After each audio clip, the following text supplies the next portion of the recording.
For the integration pattern 5, we will perform the integration of ax plus b to the power n and sin ax plus b. We'll perform this integration by substitution, where we'll substitute this ax plus b by u. So we'll set u is equal to x plus b, and if we perform differentiation on both sides, then it can be written as du by dx is equal to a, and we can calculate the value dx as du by a. We'll put this value in the integration, and we will take 1 by a out of the integration, as this is constant. Then the integration will look like 1 by a integration of u to the power n du.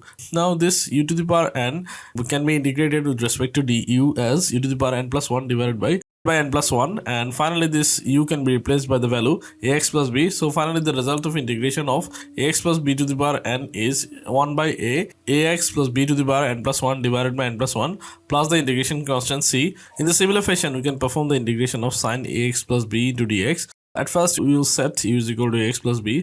Then the dx can be calculated as du by a.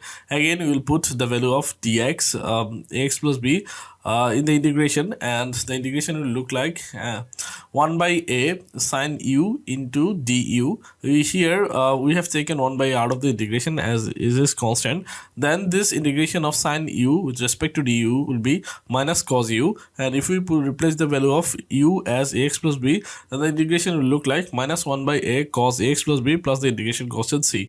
In a similar fashion, we can find out the integration of cos ax plus b into dx, which will be 1 by a sin ax plus b plus the integration constant c.